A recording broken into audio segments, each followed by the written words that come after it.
queremos ver suelos especiales y para eso tenemos la capacidad de apoyo. Y decimos, queremos ver la capacidad de apoyo de prácticamente toda obra civil y como ejemplo tenemos los edificios, estas fotos de más o menos el año 2000, ya tienen unos 20 años estos edificios, de los primeros que se han hecho, quizá un poquito más, y queremos saber cuánto aguanta el suelo, la capacidad de apoyo. Por supuesto, han pasado los años y esos edificios, esos mismos edificios, lucen diferentes, ya los han pintado, además se han construido otras cosas alrededor, eso es lo que se ve ahí.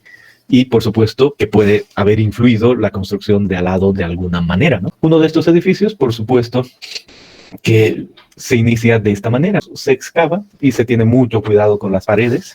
Y ahí además viene el tema de taludes, ¿no? No necesariamente todos los taludes son así, pero me queda muy claro que tengo que verificar que este talud en esta edificación sea estable y que adicionalmente, pues cuando voy a poner el muro, diseñar adecuadamente el muro. Y ahí estamos con todo lo que se hace, ¿no? Aparte de ver el suelo que está aquí en la profundidad y calcular la capacidad admisible. Y luego, es obvio, empezamos a construir y completamos el edificio con la idea de que no falla el corte y los asentamientos no sean mayores a los tolerables. Detrás de esto y antes viene la exploración del suelo, que también hemos visto, detectar dónde está el nivel del agua, el tipo de suelo, el peso unitario, el módulo, cualquiera asociado con la deformación, con la resistencia para obtener la capacidad de apoyo. Y detrás además la idea de encontrar el perfil que hay con perforaciones, con ensayos SPT, CPT y todas las propiedades, ¿no? Eso resume. ¿Para qué? Para calcular asentamientos en diferentes lugares, asociados con un edificio vecino y terminar en esta simple gráfica. Toda esa exploración y todo ese conocimiento termina diciendo en este terreno se va a colocar una losa de fundación, ya es una decisión, y esta losa de fundación con este ancho y esta longitud tiene una relación en función de la profundidad de esta presión admisible. Entonces uno dice, tengo 2 sótanos, 7 metros, subo 200 kilopascales lo admisible, como 20 plantas. Subo aquí 3 metros, 3,5, y vamos a decir en 2,5 como 100 kilopascales, como 10 plantas de admisible. Y esta es la relación que se busca, eso es lo que queremos encontrar. Aparte de asegurar la excavación, que sea estable, asegurar adicionalmente que el muro quede bien dimensionado, ¿no? Pero eso hace capacidad de apoyo, esa es la idea. Hemos entendido que esta capacidad de apoyo que buscamos para un edificio involucra primero saber la clasificación de suelos, definir los parámetros de resistencia, si vienen en condición drenada o no drenada, los parámetros de deformación, ahí entra el módulo de deformación, los índices de compresión, y adicionalmente, para obtener todo eso y saber la clasificación, vienen los siguientes ensayos: la granulometría, límites de consistencia, gravedad específica de los sólidos, compresión no confinada, triaxial y consolidación. Sí, sobre todo estamos en arcillas.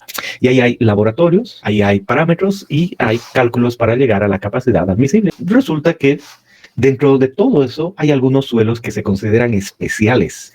Y lo que vamos a aprender ahora es primero ver cuáles pueden ser, por qué especiales y después cómo identificarlos. Eso es lo que tenemos ahora acá. Y ahí tenemos unas fotos, miren aquí abajo, no ha sido totalmente superpuesta. Decimos, evidentemente hay muchas casas, cada vez más edificios y otros en este sector. Y en especial nos vamos a algunos de estos lugares. El río Rocha pasa por aquí, ¿no? Más o menos, y después si superponemos por ahí, ¿no? Y vuelve a pasar por la carretera, el río Rocha, y nos vamos por algún lado por el río Rocha y decimos, el río Rocha en ese sector luce así, hay erosión.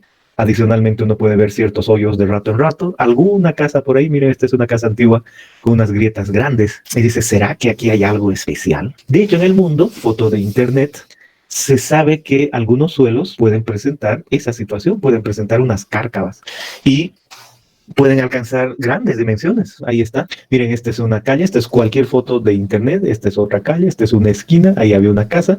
Y miren la situación, uno dice, ¿será que este es un suelo especial? Bueno, pues puede ser un suelo especial. Y la condición que se da es esta. Esta foto nos aclara. Ahí está una casa, dice, tiene 3 plantas, lo cual es pequeño. En especial, en este dibujo, se ha construido esto con una losa, ahí está la losa, miren. Y ha pasado el tiempo y debajo, en este suelo, se han formado esas cárcavas. Y por supuesto, eso quiere decir que cambia el estado de esfuerzos sobre la parte de arriba. Consecuencia, aquí se nota unas grietas. Lo primero que tendemos a pensar nosotros como ingenieros civiles cuando somos jóvenes es que vemos algo así y decimos, ahí es el asentamiento. Y evidentemente, o sea, debido a eso hay un movimiento y es asentamiento. Pero, ¿por qué? ¿Tiene algo que ver con asentamiento inmediato, consolidación o consolidación secundaria. No, en absoluto. Entonces, eso es un efecto adicional de un suelo especial. Entonces, hay que nomás ver si tenemos nosotros un suelo especial. ¿Qué se llama este suelo cuando se forman esas cárcavas? Se llama suelo dispersivo. Entonces, uno de los suelos especiales es el suelo dispersivo. En cuanto a presa, igual hay que tener muchísimo cuidado. ¿Por qué? Porque si el suelo es dispersivo, si tenemos nosotros una arcilla dispersiva, va a suceder esto: se llena de agua la presa, empieza a circular y el agua lava partículas de suelo y suceden esas cosas, tubificación. Entonces, por supuesto, eso no sirve. Esa es una presa no adecuada, ¿no? Eso es lo que queda claro. También vemos un montón de edificaciones y allá al fondo del aeropuerto, y nos preguntamos, ¿aquí habrá algo especial de este lado? Y nos vamos a la terminal, una foto de algún periódico, y decimos, cuando se construyó la terminal hace ya muchos años, pues había la posibilidad de un problema de colapso. Entonces aquí uno ve una foto cualquiera y dice, ahí hay una carretera y el suelo aquí ha colapsado, que es diferente a que haya habido una cárcava. Ya vamos a entender cómo. Entonces, también uno puede encontrar suelos colapsables. El momento en que a ustedes les toque otro proyecto, sepan que pueden haber suelos especiales. Es posible lo siguiente: cualquier edificación, esta es una foto cualquiera de internet, y abajo una arcilla, y especialmente el término arcilla expansiva. Si esta arcilla se satura, entonces cambia su volumen, y si cambia su volumen, se expande, y si se expande, cambia nuestra edificación. Por supuesto que es también posible aquello, ¿no? Hay que tener mucho cuidado con las arcillas expansivas. Vamos a ver cómo identificar arcillas dispersivas. ¿Qué es una arcilla dispersiva? ¿Cómo se determina esto en campo y en laboratorio? ¿Por qué? Porque puede uno tener cárcavas que nos arruinan nuestras presas y nos arruinan nuestras edificaciones. Empecemos con la definición y leemos un poco y explicamos, y así entendemos realmente cómo funciona y qué es y por qué es especial, ¿no? Entonces aquí dice, se denomina dispersión al proceso por el cual las partículas de arcilla de muy pequeñas dimensiones ven disminuidas sus fuerzas de atracción molecular por efecto de la presencia de iones de sodio, lo que las vuelve susceptibles al arrastre o dilución. Entonces noten que tienen que haber sodio y eso hace que puedan las partículas de arcilla ser arrastradas. Esa es la idea de dispersión. Sherrard y otros en el 76 indican que algunas arcillas naturales se dispersan ante la presencia de agua relativamente pura, como la originada por precipitaciones. Entonces uno dice, si hay un suelo, esa arcilla tiende a estar seca, ¿no? Y esa arcilla que tiende a estar seca se moja, y al mojarse, algunas arcillas, pues tienden a dispersarse. El fenómeno se genera debido a que el agua presente en los poros del suelo tiene una mayor concentración de cationes que el agua pura de lluvia, y cuando esta última ingresa al suelo se produce lo siguiente. Por un lado, tiende a tomar cationes del agua de poro para reducir la diferencia de concentración, lo que genera un desequilibrio entre el complejo de absorción de la partícula de arcilla y el de agua de poro. El resultado es una descompensación eléctrica de la estructura química de la arcilla, aumentando la repulsión electrostática entre partículas, tendiéndola al estado coloidal. Aquí solo dice, cuando entra agua de lluvia, hay diferencia en la concentración de algunas arcillas, y eso cambia la situación de la arcilla y tiende a expulsar partículas y a desprenderle, como dice aquí, con el agua, tendiéndola al estado coloidal. Se desprende y flota en el agua. Eso es básicamente la idea. Esa es una arcilla dispersiva. Según estos autores, Holmgren y otros, la tendencia a una erosión por dispersión depende fundamentalmente del tipo de catión predominante en la estructura de arcilla, siendo los suelos sódicos con sodio más dispersivos que los que contienen calcio, potasio y magnesio. Por tanto, las arcillas dispersivas se caracterizan por presentar un elevado contenido de cationes sodio en el agua presente en sus poros. Mientras más cationes sodio haya, más posibilidades de que entre agua y las partículas tiendan a estar en el estado coloidal. Bien, entonces uno se va a campo, quiere construir una casa, un pequeño edificio, un edificio grande en cualquier zona de Cochabamba o el mundo, y por supuesto que verifica qué tiene. Y quizá algunos de ustedes han visto, no es muy raro, encuentra y dice, hay arcilla y veo que está seca. Y me acerco y digo, ¿y esto qué es? ¿Por qué esos hoyos? Entonces uno dice, muy interesante, llueve y se mete por esos hoyos. Y uno dice, ¿habrá una cárcava ahí abajo? Es posible, por supuesto. Entonces, identificación en campo, uno ve eso y dice, ahí sí que puede haber arcilla dispersiva. Y no es cuestión de decir, qué lindo se mete el agua por ahí, porque por supuesto, cada vez que hay agua, lava el suelo. Hay dispersión. Primer modo de identificar en campo. Segundo, ya les he mostrado esta foto. la erosión. O sea, llueve y ahí se han formado estas paredes y al llover lava las arcillas. Entonces se nota claramente la gran erosión. ¿Por qué? Porque esto tiende, no es que sea exactamente, tiende a ser dispersivo. Segunda manera de identificar en campo, los hoyos, la erosión que uno ve en la superficie. Y tercera manera, aquí no se nota muy claro, pero uno dice, estoy caminando por ahí y veo que esa es una arcilla, suelo seco y veo que está más blanca. Entonces, ¿qué ha sucedido? El agua freática ha subido, en algún momento ha llovido tanto que ha subido, ha pasado a la superficie y ha vuelto a entrar, entonces ahora está seco, pero las sales que han salido del suelo se han quedado afuera, por eso se ve blanco. Entonces uno dice, si hay tanta sal, pues de lejos es posible que principalmente sea sodio. Por lo tanto, me preocupo y digo, ahí puedo tener un suelo dispersivo. No veo yo las cárcavas, no veo la erosión, pero sí veo las sales que han salido, ¿no? Entonces, si uno ve eso, dice, necesito tener la certeza, tengo que tener el cuidado, porque si hay un suelo dispersivo, se me va a formar una cárcava, puedo hacer todos los cálculos bien, pero pues mi estructura va a estar en peligro. Entonces me voy al laboratorio, saco una muestra, y tendría que ser no disturbada, por supuesto, e intento ver si es dispersiva.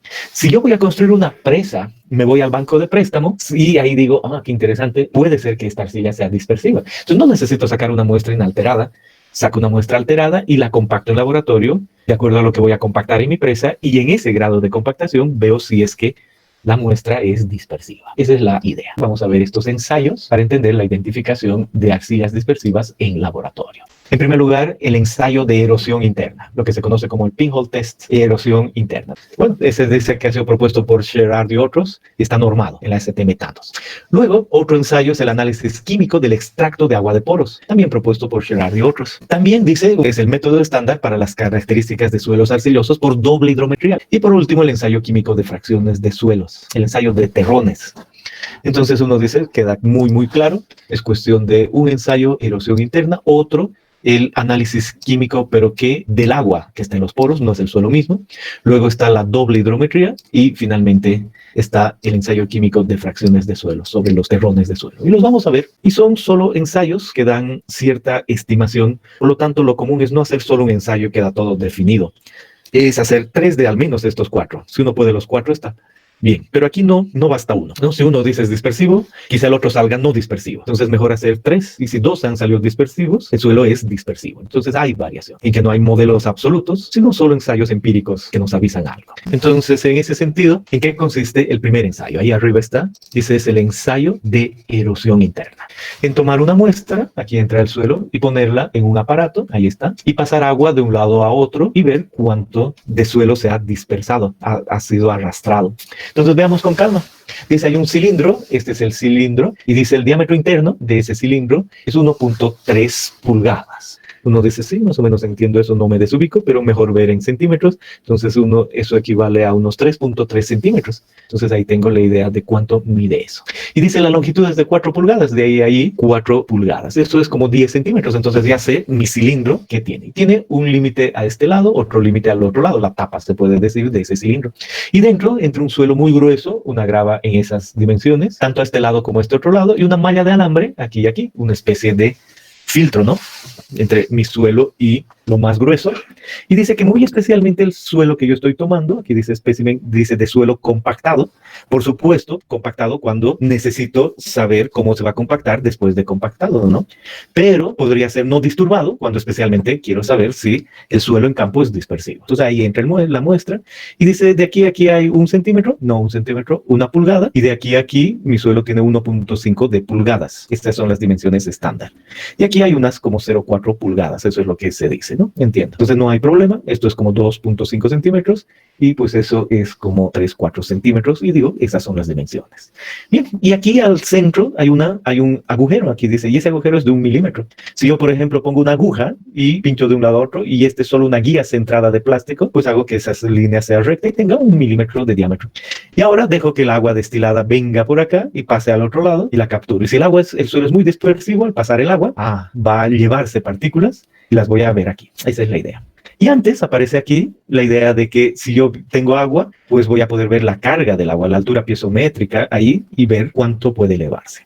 Entonces ese es el concepto, esa es la distribución que debe haber en estos ensayos. Ahí está realmente claro. Y dice, ese cilindro que hemos visto desarmado es este de acá, ¿no? Y está el cilindro desarmado. Y el cilindro armado es este de acá, ¿no? Eso es lo que se puede ver claramente. ¿Y cómo se toma la muestra? Si la muestra es inalterada, se puede, aquí está un bloque de suelo, se la lleva al laboratorio, se utiliza un muestreador y ahí está el suelo que entra en este cilindro. Y se lo baja hasta cierta profundidad y ahí se pone el cono ese del que hemos hablado. Ese es el cono que tiene su diámetro y entra en el suelo. Y luego la aguja que tiene 1 milímetro y el cono sirve para perforar. Y luego la malla, ¿no? Hemos hablado de la malla, suelo, cono, malla, y ahí está el cilindro. Y luego la grava en las dimensiones mencionadas. Y ahí está, esa es la idea. Hemos puesto el suelo, hemos puesto el cono, hemos puesto, por supuesto, primero eso que ya no se ha notado, hemos hecho el agujero, luego más grava y luego cerramos y tenemos esa situación. Y luego le pasamos el agua, ¿no? Entonces ahí decimos, tengo un pequeño trípode y voy a yo hacer que el agua pase de un lado a otro y voy a colectar. Ahí está, no es nada más complejo que eso. Este es otro ejemplo. Dice, aquí pongo el cilindro y tengo un tanque y aquí puedo yo elevar una altura. Se nota que esa altura tiene que ser más de 1 metro, ¿no? Eso es lo que se ve claramente ahí. Y asunto solucionado. Y si veo esta parte, digo, eso quiere decir que he hecho el cilindro. Aquí está el cilindro, ¿no? Se puede ver. Y está el trípode del que hemos hablado y el agua pasa, llega y ahí hay grava. Y si veo con calma lo que está detrás, tengo yo un tubo y ese tubo se eleva a una altura y detrás, ¿qué tiene? Una cinta. Y digo, entonces se eleva 2 centímetros, 3 centímetros, 4 centímetros. Puedo yo saber la carga de un lado, pasa el agua al otro lado y al otro lado está chorreando. Y yo digo, aquí esto ya es medio oscuro. Este suelo que está ahí tiene algo que ver con dispersivo. Esa es la idea de cómo se arma y en qué consiste el ensayo. Entonces, una vez más, pongo el suelo ahí, el agujero, esas características, pasa agua de un lado al otro lado, reviso cómo pasa el agua y además veo la altura. Aquí ya hemos visto esas fotos. Entonces, ¿cuál es el procedimiento? El concepto es muy, muy claro. El procedimiento dice, primero, se procede a hacer circular agua destilada a través del orificio perforado bajo una carga hidráulica inicial de 50 milímetros de columna de agua. Entonces no es cualquier carga, 5 centímetros debe marcarse. Y con 5 centímetros, pues pasa el agua y dice, entonces hay que medir el tiempo en el que fluyen a través de la muestra 25, 50 o 100 mililitros y con el dato registrado calcular el caudal. Entonces es fácil, dice, acuérdese de esto, asegúrese de que aquí el nivel es 5 centímetros y empiece a ver cuánto de agua entra aquí. Entonces este es un cilindro graduado, vea que ha llegado a 50, tiempo, vea que ha llegado a 100, tiempo, vea que ha llegado a 25, tiempo. Y eso, por supuesto, da un caudal, volumen entre el tiempo. De cada volumen de agua colectado, definir el nivel de turbiedad y registrarlo. Ya vamos a ver en un momento una tableta, pero quiere decir algo turbio, muy turbio en concepto general y anotar, ¿no? Y dice repetir el procedimiento de manera continua durante 5 minutos. Por 5 minutos dejar que pase el agua con 5 centímetros de carga y medir el caudal. Este es el fondo.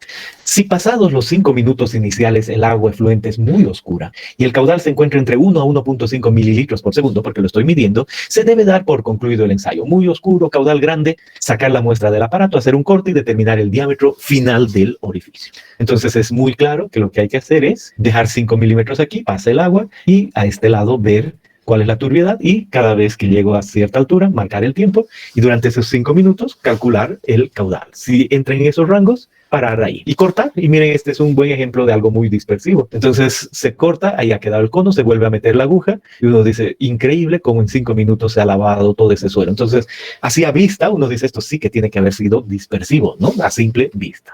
Bien, entonces veamos más. Dice, si el diámetro final del orificio es mayor a 2 veces el diámetro de la aguja, clasificar el suelo como altamente dispersivo. Y ahorita simplemente estamos mostrando esto, ya vamos a ver una tabla que dice por qué se llega ahí. Entonces decimos, entonces la categoría es de 1 altamente dispersivo. De lo contrario, si es que no coincide con que el erosionado es grande, la tasa de flujo, el caudal, ¿no? Y el orificio son inconsistentes y el ensayo debe repetirse. Entonces algo ha pasado, no está pasando agua por otro lado, algo ha pasado, repetir. Pero si tengo yo algo así, es claro y evidente que es mayor a 2 veces el diámetro, entonces ahí para el ensayo definitivamente dispersivos. Y dice ahora, si pasados los 5 minutos el efluente es oscuro, pero el caudal no excede 1 mililitro por segundo, continuar el ensayo por 5 minutos más. Si el caudal no es así de grande, ¿se acuerdan hace rato? Dijimos el caudal de 1 a 1,4, si no pasa 1, entonces continuar el ensayo 5 minutos más, no sacar, no parar. Dice, al final de los 10 minutos totales, si el efluente sigue oscuro, parar el ensayo y determinar la dimensión final del orificio. Entonces, si sigue oscuro, parar, ahora sigue con 10 minutos. Y en este caso que he necesitado ir Estos 10 minutos dice clasificar la muestra como dispersiva D2 si el caudal se encuentra entre 1 y 1,3 y el tamaño del orificio excede de 1.5 veces el diámetro inicial. Pero si la tasa de flujo se encuentra de 0,8 a 1 y el diámetro final no excede 1.5 veces, con estos 10 minutos, el diámetro original del orificio, el suelo debe ser clasificado como moderadamente dispersivo. Entonces puede ser altamente dispersiva, pero también puede ser moderadamente dispersivo. Y ahí entra un ND, moderadamente dispersivo. Bien, entonces ahí acaba 10 minutos de ensayo y estamos listos. Pero ¿qué sucede si pasados los 10 minutos el efluente no es oscuro? Entonces proceder a aumentar la carga hidráulica. Entonces si no es oscuro, entonces ya no uso los 5 centímetros, 50 milímetros, sino 180, luego 380, luego 1020, un metro, ¿no? De columna de agua. El proceso explicado anteriormente repetido para cada incremento de carga hidráulica. Entonces ahí viene que existen datos de ese estilo, cuestión de 50 milímetros, 5 minutos, un caudal, sí, no, etcétera, y es lo que hemos descrito a dónde uno puede llegar. La clave es que simplemente yo llego a una clasificación y esa clasificación puede ser por un método A, por un método B o por un método C. Aquí dice, si voy a utilizar el método B, 3 grupos D, SD y ND. Dispersivas, ligeramente dispersivas y no dispersivas. Puedo, ¿no? Puedo usar el método A, en que tengo D1, D2, ND, D4, ND3, que ya noto que es lo que vi antes, más un ND2 y ND1. Igual, dispersivo, ligeramente moderado y no dispersivo, pero variaciones entre ambos. Y puedo utilizar un método 3, con básicamente la misma idea y unos ligeros cambios aquí. Puedo usar cualquiera de los métodos viendo lo que ha sucedido, ¿no? Eso es lo que me dice acá. Por ejemplo, si utilizo el método A, dice aquí, arcillas ligeramente a moderadamente dispersivas que erosionan lentamente bajo cargas de 50 a 180 milímetros. Y aquí dice lentamente bajo cargas de 180 milímetros. Ligeras diferencias, ¿no? Entonces no hay problema. Entendemos que en la norma puedo yo describir cualquier cosa, pero debo especificar en esencia con el mismo ensayo qué método de clasificación estoy usando. Bien, entonces dice, vamos a ver detalles. El método A, por ejemplo, ya no trae junto el D1 y el D2, no trae junto esto, y dice, mire, están asociados estos con esta carga, con el tiempo detrás, con la cantidad de flujo y con el color que uno ve, y con el diámetro. Entonces, no hay que saber nada de memoria, solo hay que saber si elijo el método A, voy a tener cada uno de estos con esas características. Si elijo el método B, con estas, y si elijo el método C, con estas, ¿no? No hay más que hacer. Puede ser cualquiera. Lo único que hay que entender esto de color de flujo al final del ensayo. Dice del costado y del tope. Entonces, ¿qué quiere decir del costado? Dice lectura realizada del lado lateral del recipiente. En otras palabras, si uno viene acá y dice, de aquí, si veo esto, es lateral. Entonces debo ver lateral. Pero si veo con el ojo desde arriba, esa es la otra característica. Eso se refiere del costado y del tope. Lectura realizada del extremo superior del recipiente. Cambia un poco la turbiedad. Entonces, por eso, tengo que ver si he visto así o así. Y con esa clasificación, entra. Aquí no hace falta esa diferencia, ¿no? Entonces, esa es toda la idea. Esta es la tabla de un ensayo típico. Entonces, dice, vamos a empezar a las 9:30. Primero, la altura de carga 50 milímetros. Y vamos a medir el volumen. O sea, no es medir el volumen, sino el rato que nuestro cilindro graduado llega a esos valores. Entonces, cuando llegue a 10, 25, etcétera, el tiempo que toma en eso. Y a continuación, aquí dice velocidad estrictamente es el caudal, ¿no? Caudal mililitros por segundo, y ahí se calcula. Y en los 5 minutos se ha calculado ese caudal: 0,4, 1,25, 1,67, 1,78. Entonces, en 5 minutos, aquí definitivamente se ha superado 1 mililitro por segundo. Entonces, ahí debo parar y ver si es consistente el suelo. Y he visto la turbiedad del costado y digo, aquí oscuro, y después oscuro, primero moderadamente oscuro. Y en esta categoría muy oscuro, moderadamente, levemente, apenas visible y completamente claro. Y dice después partículas que caen con el flujo, ninguna, pero después algunas, y observaciones sumamente coloidal. Entonces al final termina con alguna clasificación. No importa qué, esa es la manera en la que uno realiza el ensayo. Entonces nos toca ver el análisis químico del extracto de agua de poros. ¿Qué es lo que dice? ¿Cuál es el procedimiento de este segundo ensayo? Mezclar el suelo con agua destilada hasta alcanzar una consistencia cercana a la del límite líquido. El suelo, aumentarle agua, como si estuviese haciendo un ensayo de límite líquido, y con una espátula mezclo y tiene una cierta consistencia. El suelo se puede amasar. Una vez alcanzada la saturación en el suelo, o sea, cuando está totalmente amasado, lleno de agua, el agua presente en los poros de suelos es extraída al vacío por medio de un filtro. Sacar el agua. Y el agua extraída, ya no sin suelo, solo agua que ha salido de ese suelo, es ensayada para determinar la cantidad existente de los 4 cationes metálicos principales presentes en el agua: calcio, sodio, potasio, magnesio, en unidades miliequivalentes por litro. Entonces, en especial del agua, ver la cantidad cantidad de calcio, de sodio, de potasio y magnesio. ¿Dónde se hace eso? No en un laboratorio de suelos, en un laboratorio de química. La suma de las cantidades de estos 4 cationes es conocida como el total de sales disueltas. El sumar todo eso es el total de sales disueltas. Siendo el porcentaje de sodio, que es el que interesa cuando se trabaja con arcillas dispersivas, igual a la cantidad de sodio dividida entre el total de sales disueltas. Si yo quiero saber el porcentaje de sodio, es evidentemente lo que me ha salido dividido entre el total. Con los valores determinados de total de sales disueltas y el porcentaje de sodio, con ayuda de una figura se puede determinar el grado de dispersividad. Ahí está. Entonces yo digo porcentaje de sodio, por decir algo, 80%, un montón, la mayoría sodio entre esas sales disueltas, y en mili equivalentes el total de sales disueltas, por decir algo, 10. 10 y 80, no hay confusión, suelo dispersivo. Pero no se olviden que esta es una segunda manera de identificar. No quiere decir que cuando salga aquí suelo dispersivo tengo la certeza. Si en el análisis de erosión interna y combinado salen ambos suelos dispersivos, excelente. Entonces puedo confiar y creer que el suelo es dispersivo. Hemos dicho incluso 3 ensayos, no solo 1. Tercer ensayo. ¿En qué consiste el tercer ensayo? Hemos dicho es la doble hidrometría. Y ahí vamos a hallar un porcentaje de dispersión. Vamos a encontrar un porcentaje para un valor, 5 micrómetros, en la doble hidrometría y en la hidrometría normal y las vamos a comparar. He definido en qué es fracción de arcilla.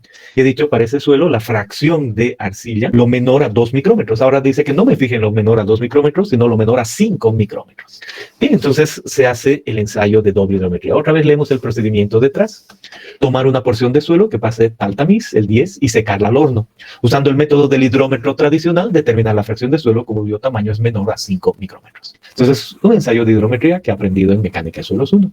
Y luego dice, por otro lado, se debe colocar agua destilada, 125 milímetros, en un frasco filtrante. Tomar una muestra representativa de la porción de suelo secada al horno y colocarla en el frasco filtrante junto con el agua destilada. Una vez que el frasco es tapado apropiadamente, conectarlo a la bomba de vacío, teniendo cuidado de que la muestra se halle completamente humedecida. Después de que el frasco permanece un tiempo pertinente en la bomba de vacío, agitarlo varias veces hasta que desaparezcan todas las burbujas. Transportar la suspensión agua-suelo del frasco filtrante al cilindro de cimentación y añadir agua hasta alcanzar 1 litro. Agitar el cilindro de cimentación durante un periodo de 1 minuto, iniciándose aquí el proceso de sedimentación. A partir de esta parte del ensayo, el procedimiento y los cálculos necesarios para determinar la fracción de suelo menor de 5 micrómetros son los mismos realizados en el ensayo tradicional. Entonces, en el tradicional, todo normal. No me olvido que en el tradicional se agrega hexametafosfato de sodio para que las partículas permanezcan separadas. En el doble, en el segundo ensayo de hidrometría, no se hace eso, se sigue ese procedimiento y se tiene un segundo ensayo. Resultado, el primer ensayo me ha dado un porcentaje que pasa en función del tamaño de partículas y las partículas finas son esas de ahí. Busco dónde está 5 micrómetros y veo el porcentaje que pasa. Y del segundo ensayo, ningún dispersante químico o una agitación fuerte, entonces me ha dado otra curva porque no he puesto ningún agente. Veo y dice 5 micrómetros me da un porcentaje. Comparo el porcentaje menor a 5 micrómetros en el ensayo de doble hidrometría, es este valor, y el porcentaje menor a 5 micrómetros en el ensayo de hidrometría normal es ese.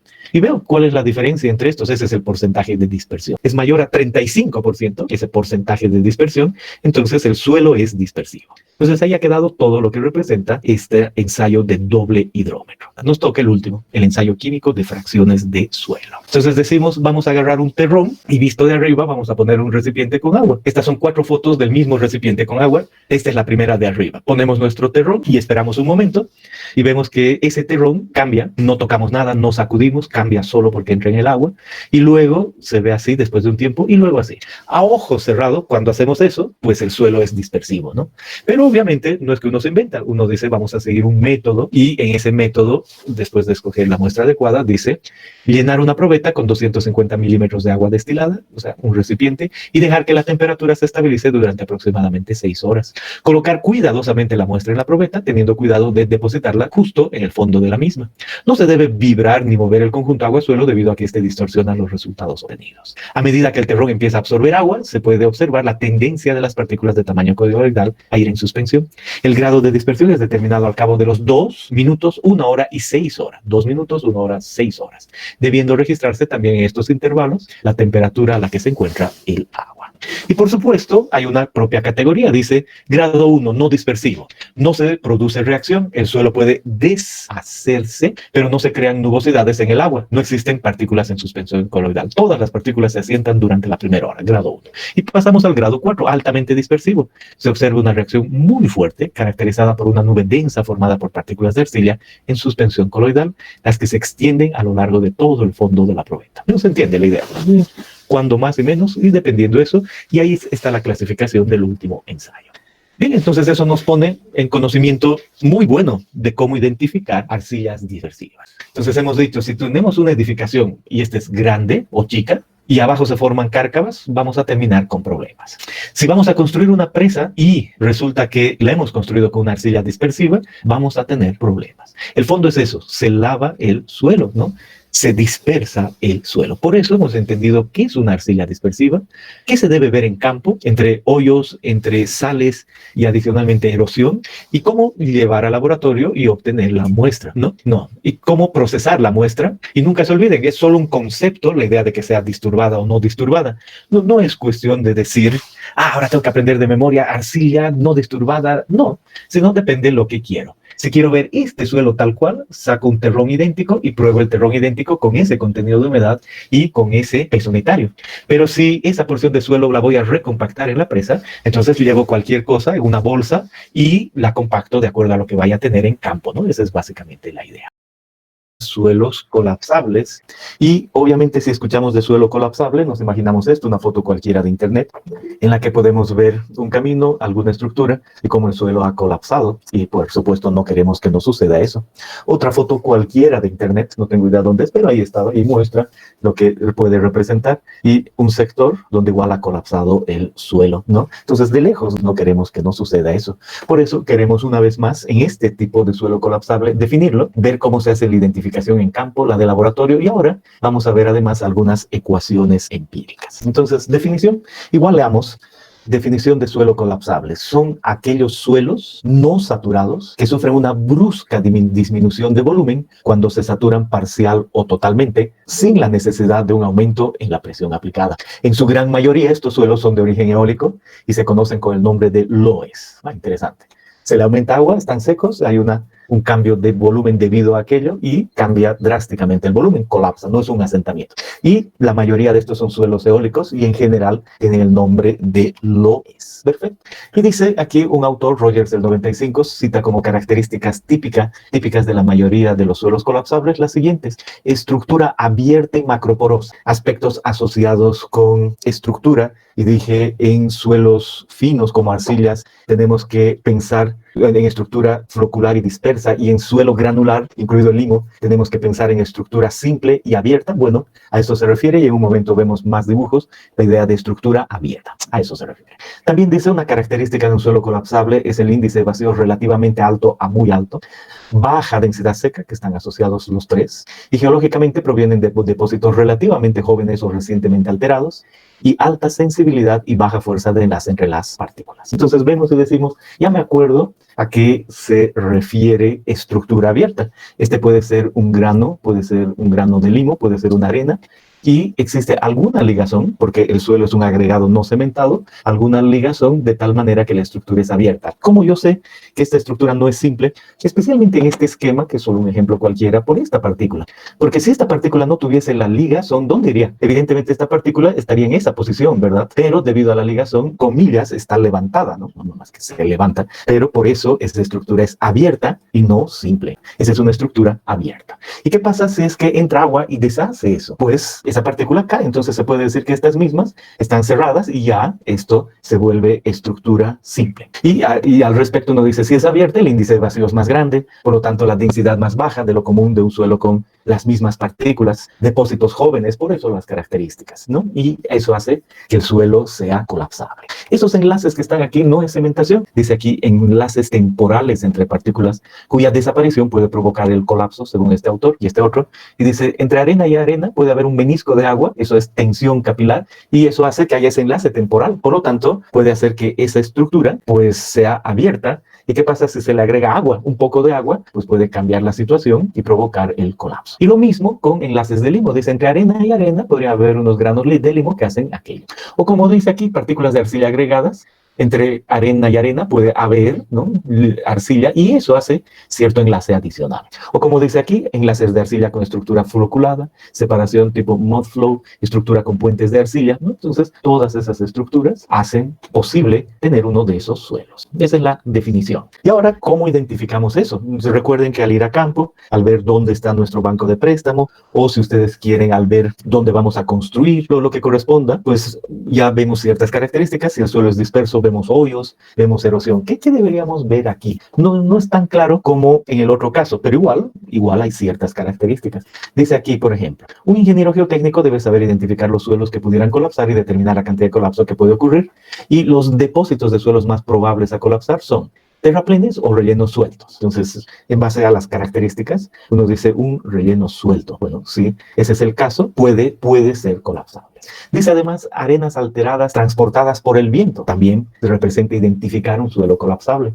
O, si ustedes quieren, lavado de colinas de consistencia suelta y granito descompuesto u otra roca igneácida. El hecho de ver eso puede suceder que tengamos ciertamente un suelo colapsable. Ok, entonces uno dice, evidentemente no es tan categórico como antes, pero arena alterada transportada por el viento ya dice mucho. En el aeropuerto, la idea es que no había nada transportado por el viento, eran depósitos jóvenes, como dice aquí, terraplenos o rellenos sueltos, porque si ustedes recuerdan, el río Rocha pasa muy cerca. Entonces podemos pensar que una inundación y luego baja, deja depósitos sueltos y jóvenes, ¿no? Entonces, más bien, en ese sector, la idea es de terraplenes o rellenos sueltos. Consecuencia, esa podría haber sido una señal a priori en el aeropuerto. ¿Cómo hacemos en laboratorio? Aquí hay 2 ensayos de laboratorio que nos permiten hacer esta estimación. Entonces vemos nosotros y decimos, el primero es el ensayo para la medida del potencial de colapso de los suelos según la STM tantos. Es el procedimiento propuesto por Jennings y Knight. Y el otro, también propuesto por estos 2 autores, desarrollaron el método del doble, no hidrómetro, sino odómetro o consolidómetro. Hacer 2 consolidómetros. Esa es la clave acá. Muy bien, entonces veamos uno por uno los 2 ensayos.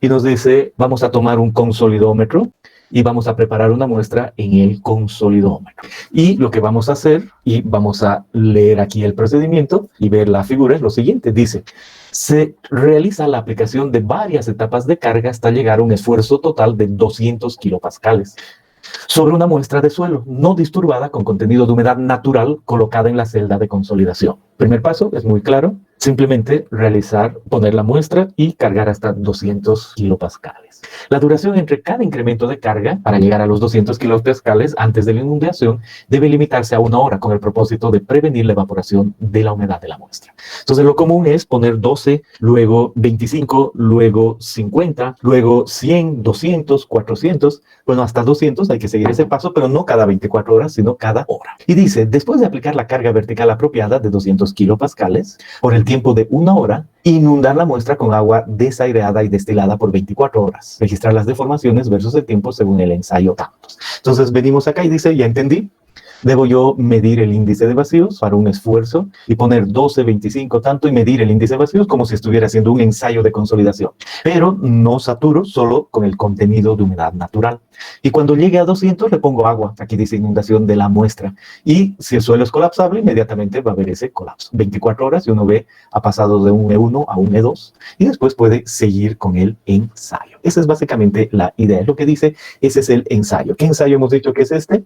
Para la medida del potencial de colapso. Un ensayo para la medida del potencial de colapso. Y luego dice, el índice de colapso I sub E es la magnitud de colapso relativa del suelo determinado bajo esta presión de 200 kilopascales y se calcula mediante la siguiente ecuación. Dice, la deformación antes de la saturación menos la deformación después de la saturación sobre la altura inicial de la muestra por 100. Ese es el índice de colapso. Y por otro lado, el potencial de colapso que no se lo representa como I sub E, sino como I sub C, es lo mismo, pero con el índice de vacíos, no con la deformación. Entonces, E1 menos E2 sobre 1 más E0, y E0 es el índice de vacíos natural del suelo. Entonces, uno calcula o el índice de colapso o el potencial de colapso, y de acuerdo a la norma le dice cuál es el grado de colapso o la severidad del problema. Entonces, si el I sub E asociado con las deformaciones, por decir algo, es mayor a 10%, entonces el grado de colapso es severo. Si es 0, obviamente grado de colapso 0. Entre 0,1 y 0,2% bajo. Y lo mismo con este otro potencial, pero la categoría vía de clasificación es otra, es esta de acá. De 0 a 1, ningún problema, y 20 o mayor a 20, si ustedes quieren, problema muy severo. Entonces, esa es la idea del ensayo, un ensayo de consolidación, donde se pone la muestra con humedad natural hasta 200 se inunda y se ve la diferencia.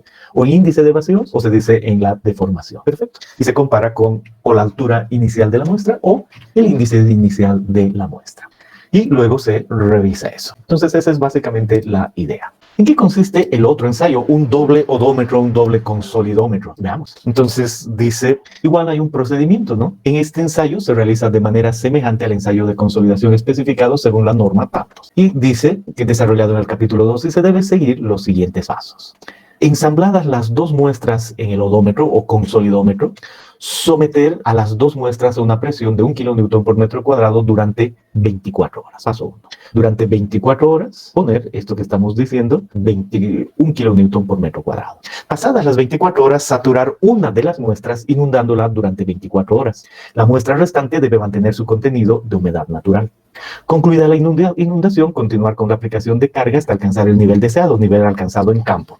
La aplicación de los incrementos de carga realizada del mismo modo que en el ensayo de consolidación. Entonces, ven, son dos ensayos, y se procede con la consolidación en ambos, y con humedad natural, ¿no? Esa es la clave, con humedad natural, y el otro con inundado.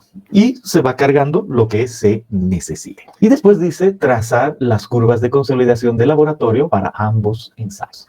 ¿Bien? ¿Qué quiere decir eso? Aquí está nuestra relación índice de vacíos en función del esfuerzo efectivo. Aquí hay una curva con la muestra con contenido de humedad natural y aquí hay otra curva de la muestra saturada. Le he puesto un esfuerzo, en la otra es saturado. Y como es colapsable, se entiende la misma muestra lado a lado, el mismo suelo en dos muestras lado a lado, una ha quedado con este índice y el otro ha bajado después de saturar, pero no con 200, sino con 1 kilopascal. Y luego solo empiezo la consolidación y yo sé que esa es la forma de la curva de laboratorio. Entonces digo 100, 200, 400, 800, 1600, lo que corresponda. Y lo mismo en esta otra, son dos consolidómetros y esta es otra. Perfecto, entonces ese es el primer paso, obtener dos curvas de consolidación. Y luego dice trazar una línea vertical a través de sigma prima 0. Entonces uno dice, ¿qué era sigma prima 0? Entonces decimos, estamos con algún estrato, es un estrato que estamos analizando y para ese estrato hay un esfuerzo efectivo inicial a una cierta profundidad. Eso es lo que dice ahí. Por lo tanto, como siempre uno dice, dependiendo la profundidad de ese estrato, de donde nosotros hemos sacado la muestra, tenemos ese valor sigma prima 0 y decimos, ahí aparece esa línea que es vertical. Entiendo que si este era el esfuerzo, cuando he sacado la muestra, he retrocedido, ¿no? He descargado y he vuelto a cargar en laboratorio hasta ese valor. Excelente. Eso es lo que dice ahí. Y luego dice acá, determinar la presión de preconsolidación, sigma prima C, para la muestra de suelo inundada. Entonces uno dice, ¿cómo he hecho eso? Y recuerdo que está el método de Casagrande. Cuando estaba viendo asentamientos, ahí he determinado sigma prima C. Entonces, de esta curva, agarro el punto de mayor curvatura, con el punto de mayor curvatura paso una tangente, luego una horizontal, luego extrapolo esta porción recta, y en algún punto saco la bisectriz y se intersecta con la bisectriz. Ya me ha dado ese punto y he calculado sigma prima C. Eso es lo que dice, ¿no? Y es normal. La clave es acordarse que es en esta curva saturada que se hace aquello, calcular el sigma prima C. Y después dice, si el sigma prima C sobre el sigma prima 0 va de 0,8 a 1,5, pues en otras palabras, ya nos adelanta y dice, no va a poder ser 1 exacto, pero si varía alrededor de 1, el suelo es normalmente consolidado. Y si es que es mayor que 1,5, el suelo es sobreconsolidado. Y luego dice, calcular el E'0, que es el índice de vacíos correspondiente al esfuerzo de sigma prima 0 para la curva de consolidación de laboratorio de la muestra saturada. A la muestra saturada, a ese esfuerzo le corresponde un E0 de campo, ¿no? Y anoto ahí y digo, es este punto, el E0.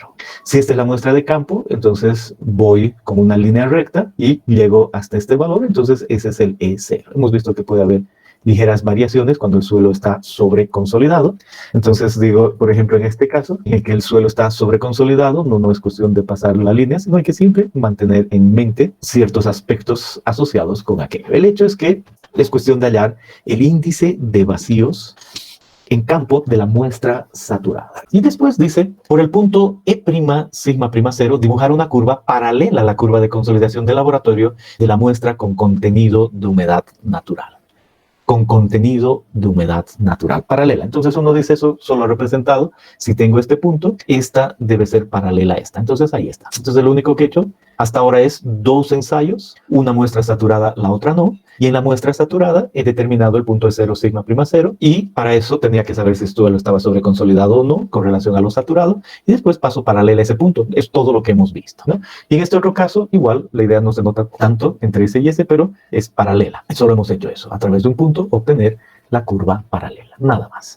Y después dice, ahora sí, vamos a ver nuestro caso, qué estamos manejando y ver si puede colapsar o no y cuánto debería ser eso. Dice, determinar el incremento de esfuerzo vertical delta sigma y dibujar una línea vertical correspondiente al esfuerzo sigma prima más delta sigma y trazar por una vertical. Si yo estoy en este esfuerzo y simplemente tengo una fundación en la parte superior y en el lugar donde estoy analizando si el suelo es colapsable, cuánto va a colapsar, pues llega a este valor. Entonces ahí trazo una línea más. Y ahí veo, muy interesante, entre esta curva que pasé, desde este punto hay un delta E1 y desde a esta otra hay un delta E2. Y si el suelo inicialmente está sobreconsolidado, por eso tiende a ser así, lo mismo de ese punto hasta ahí, hasta que donde toca hay un delta E1 y el otro es un delta E2. Sea cual sea el caso, sabiendo hasta qué esfuerzo llega, tengo un delta E1 y un delta E2. Por lo tanto, conocido eso, dice aquí, a partir de esta vertical, medir delta 1 y el delta 2, y luego el asentamiento que se produce en el suelo sin cambio en el contenido de humedad natural es el delta E sobre 1 más por H. Ese es el asentamiento, como dice aquí, sin el cambio de contenido de humedad natural. Y el asentamiento causado por el colapso es este otro, con el delta E2. Este ahí debería ser un E0, ¿no? Consecuencia, yo tengo 2 asentamientos. Y es fácil de ver, lo de siempre, ¿no? Todo un asentamiento siempre es delta E sobre 1 más E0 por H. Y si es que no le pongo el H y digo el unitario, entonces no es nada más que el delta E entre 1 más E0. Y uno de estos, este de acá, está asociado a no colapso, y este de acá, entre este y este, está asociado con colapso. Perfecto. Entonces, de esa manera, yo podría decir para un caso específico cuáles podrían ser el asentamiento, para un caso especial. Y ahí, además, puedo yo calcular un índice, el que se conoce como el hidrocolapso. Esta deformación menos la otra deformación por 100%. Y ese es el índice de hidrocolapso, uno menos otra en porcentaje. Un epsilon W. Perfecto. Y ese epsilon W, pues nos da la colapsabilidad y otra vez en un cierto rango, sin problema, severidad moderada, severidad problema potencial, severa, muy severa, dependiendo de los rangos que aparezcan acá, para este que es el potencial de hidrocolapso, ¿no? Como dice acá, el índice de hidrocolapso. Muy bien. Entonces ahí están los 2 ensayos, uno para determinar el potencial de colapso y el otro el doble hidrómetro, y a partir de eso yo ya he entendido que para suelos colapsables, sé que es un suelo colapsable, puedo identificar en campo, más relativo que en el caso anterior de arcilla dispersiva, y además está la identificación de laboratorio, esos 2 ensayos. ¿Qué falta para ver aquí? Las ecuaciones empíricas. Entonces veamos qué ecuaciones empíricas se pueden utilizar para determinar esto que estamos mencionando, para determinar si un suelo es colapsable o no. Y dice, Houston y otras personas, el 2001 propusieron algo, Holtz y Hill, 2 autores, el 61 propusieron algo, y más otras ecuaciones. Entonces empecemos viendo las ecuaciones de Houston y otros. Entonces, ¿qué decían ellos? Bueno, ellos lo que hacen es simplemente decir, si el suelo es no plástico, piensen esto, y si el suelo es plástico, piensen esto. Si es no plástico, dice aquí, no plástico, puede ser colapsable si el D60 es menor que 0,1 milímetros. Facilito. No hay que hacer muchos ensayos. Simplemente el D60 menor a 0,1 milímetros y es colapsable. Y si el suelo es plástico, entonces hay que calcular un BWP. No es el contenido de humedad por el índice de plasticidad. Es un valor de normalización de suelos plásticos. Y dice, el BWP si es mayor que 10, puede ser colapsable. Entonces uno solo toma el índice de plasticidad, por lo que pasa el tamiz 200 y divide entre 100. Si eso le sale más de 10, entonces dice, puede ser colapsable. Lindas ecuaciones, ¿no? Facilitas. Nadie dice que siempre funcionen y sean totalmente exactas, pero lindas ecuaciones de referencia. Luego hemos visto otros, ¿no? Antes de ver la de Holtz y Hill, y cuando habla de otros dice, aquí está un autor, Denisov, el 51, Clevenger, el 58, Priklonsky, el 52, el Código Soviético de Construcción del 62, FEDA del 64, son autores que mencionan ciertas características. Veamos uno de estos, porque en el fondo todos son iguales. Dice un K entre 0,5 y 0,75 altamente colapsable, otro K menor a 0 altamente colapsable, y aquí un L, y dice para un grado de saturación natural menor que 60%, si L es menos que 0,1, el suelo es colapsable, el código soviético. Dice que es ese L que tiene que ser menor que 0,1, el índice de vacíos natural de la muestra, menos el índice de vacíos en el límite líquido. El índice de vacíos en el límite líquido. Sobre 1 más E0. Entonces uno dice, pero eso creo que es re fácil, porque si yo sé que S multiplicado por E es W por GS. Y en el límite líquido considero que eso es 1, saturado, ya mucha agua, ya no entra más. El índice de vacíos es el límite líquido por GS y especialmente ese es el EL. Entonces el EL, el índice de vacíos en el límite líquido, termina siendo el límite líquido por la gravedad específica de los sólidos. Entonces si uno tiene eso, agarra esta operación y dice, ¿cuánto es el índice de vacíos natural? Menos en el límite líquido entre 1 más de 0. Esto ha salido menos de 0,1 y además la saturación es un suelo seco, entonces sospechemos que eso es colapsable. Y así todos, ¿no? No es el único, básicamente todos tienen ese concepto. Y aquí los valores de K, dice el K1 está asociado con esto, el K2 con eso, y todos son lo mismo. Índice de vacíos en el límite líquido, de vacíos natural, o esta otra relación, todos son conocidos. Entonces no hay problema, se puede determinar y establecer solo con los índices de vacíos y los índices de plasticidad si el suelo es colapsable o no. Y por último hemos dicho que está el método de Holtz y Hill del 61 y la misma idea, ¿no? Dice, vamos a pensar en esta ecuación. E sub 0 es igual a WGS, es la que les he dicho antes. El índice de vacíos WGS, ¿no? Ahí está. Y ahora vamos a sustituir el W con el límite líquido. Entonces, aquí dice, todavía vamos a considerar que este es el E0. El índice de vacíos en el límite líquido es E0. Entonces dice, si ese índice de vacíos natural cumple con esta condición, es el índice en el límite líquido, pues es colapsable. Entonces uno dice, voy a agarrar una de esas ecuaciones asociadas con gamma D y resulta que sustituyo al E esta propiedad. Por lo tanto, tengo yo el gamma D, y se acuerdan que una característica era un gamma D bajo, en función del GS y del límite líquido. Consecuencia, estos autores, Holtz y Hill, dibujan esta línea asociada con GS 265 en la relación gamma D límite líquido, ¿no? Entonces el hecho de introducir aquí el límite líquido quiere decir que esta ecuación, gamma D, tiene el límite líquido detrás. Entonces digo, para 10, para 20, ¿cuánto me va a salir gamma D? Y ahí aparece esta curva, gamma D en función del límite líquido. Consecuencia, lo que se dice es que si esta relación entre gamma D y el límite líquido cae por aquí debajo de esa línea, el suelo es tipo Loess con posibilidad de colapso. Y si cae a este otro lado, no hay potencial de colapso. Es así de simple. Entonces, muy interesantes estas ecuaciones en base a lo que conozco. Y si algún rato veo que mi suelo no está saturado, veo que el depósito es joven, pues no está de más probar cualquiera de estas relaciones y evitar sorpresas. Imagínense la siguiente sorpresa. Ustedes ven que su suelo es duro porque está seco y determinan una capacidad de apoyo, construyen y realmente está bien. Y 20 años está ahí su edificio. Y un día se rompe una tubería y esa tubería moja el suelo ese seco. Y si moja el suelo, además colapsa. Porque el suelo era colapsable y no se dieron cuenta. Entonces, obviamente hay que tener mucho cuidado y hay que saber si el suelo puede colapsar. Entonces, estas ecuaciones son simples. Si uno ya ve que está colapsando, lo mejor es quitar el suelo y punto. Pero si no puede quitar el suelo, tendrá que ver y proceder a estos ensayos y ver el potencial de hidrocolapso. Podrá saber cuánto puede colapsar, introducir eso en el cálculo estructural, cualquiera de esas cosas. Esa es básicamente la idea. Arcillas expansivas. Bien, entonces obviamente ya tenemos a esta altura la idea de qué vamos a ver. Necesitamos saber la definición, cómo identificar en campo una arcilla dispersiva, cómo hacerlo en laboratorio y qué ecuaciones empíricas pueden haber. Bien, y aquí se tiene una calle. Inicialmente uno mira y dice, posiblemente este es un talud y esto ha bajado y es la falla de un talud. Eso es lo más común. Bueno, yo he buscado en internet y parece ser, pero no se nota tan claro, que lo que más bien ha sucedido es que la arcilla se ha expandido. Es foto de internet. Sea como sea, extra de que parece un talud aquí, uno mira y dice, tal vez algunas porciones evidentemente están levantadas y algo ha sucedido, y eso es el resultado de una expansión. Entonces tengo que tener mucho cuidado con la expansión porque puede igual destrozar mi estructura y tengo que identificar. Entonces defino que es un suelo expansivo, en específico una arcilla expansiva. Dice acá, se denominan suelos expansivos aquellos suelos, sobre todo arcillas, que aumentan de volumen considerablemente cuando se saturan y luego se contraen al secarse. Hay realmente una expansión más de lo normal. Y dice, en general, depende de los minerales que hay en esa arcilla. Caolinita, illita, montmorillonita.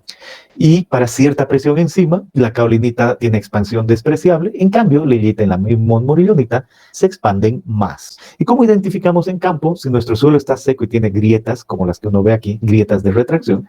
Quiere decir que ese suelo realmente tiene un cambio de volumen grande cuando se seca, ¿no? Entonces, si se seca y sucede eso, podemos pensar que es expansivo. Entonces, llevamos nuestra muestra y la ponemos en un consolidómetro en laboratorio. Y decimos, en ese consolidómetro vamos a hacer lo que se conoce primero, es el primer ensayo, como una expansión libre, está normado.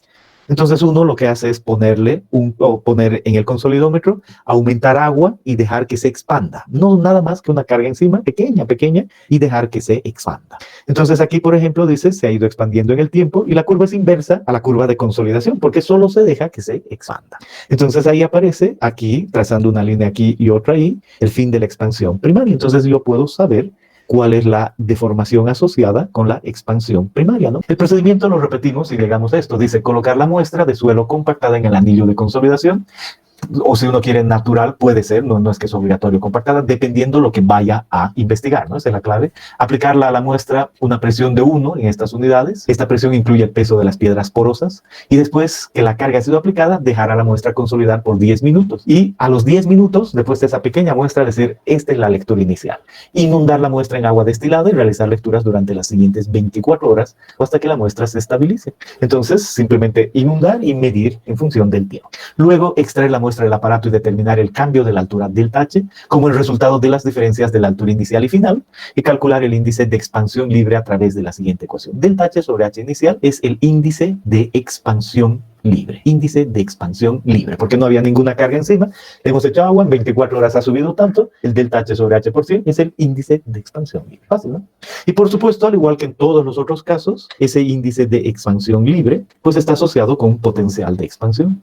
Entre 0 y 20% muy bajo, de 21 a 50 bajo, de 51 a 90 medio y de 91 a 130 alto. Y finalmente, por supuesto que igual en este caso de arcillas expansivas, antes de los ensayos hay que preguntarse cómo va el asunto, hay que preguntarse si es que el suelo es expansivo con ciertos índices. Y dice aquí, mire los índices que puede utilizar. La actividad en función del tamaño tamaños en porcentaje de arcilla. O sea, los más finos que 0,02 milímetros, la fracción arcilla. Si la fracción de arcilla es 30% y la actividad es 1, entonces uno dice potencial de colapso alto en el orden de 5% de expansión. Una ecuación con la actividad y la fracción arcilla.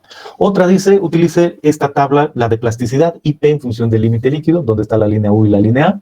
Y dice, si el límite líquido le sale 70, expansión alto. Entonces la idea es mientras más grande el límite líquido, bajo, medio, alto, muy alto y extra alto. Entonces ya avisa algo con relación a la expansión. O utilice otros índices con el porcentaje de arcilla, el índice de plasticidad, o como dice aquí, algo con la succión. Y nosotros nunca hemos visto eso, entonces no me preocupo, me olvido de aquello. Pero hasta allí es fácil de entender esa gráfica. O esta otra, dice utilice el contenido de humedad natural, el límite líquido, y ahí va a tener el porcentaje de expansión libre. Una buena relación, ¿no? Para tener un estimado. Y por supuesto, muchos otros autores. Un autor, otro, y dice, no importa qué se tenga, hay relaciones ahí, y otros autores con más relaciones, y así sucesivamente, y aquí solo dice, recuerde que C es el porcentaje de arcilla, este es el porcentaje de contenido coloidal, este es el índice de expansión, y así con calma uno ve qué es qué. Y si uno dice la succión natural del suelo en TSF nunca he visto, entonces no me preocupo, digo, o sea, no utilizo o investigo más. Y esa es la manera en la que uno también puede determinar qué sucede con esos otros métodos, ¿no? Esa es básicamente la idea. Muy bien. Y lo que decíamos, y con el índice, además hay esta otra tabla, límite líquido, índice de plasticidad, para estos rangos, expansión de potencial tantos, clasificación tantos. Y eso es todo con relación a los suelos especiales.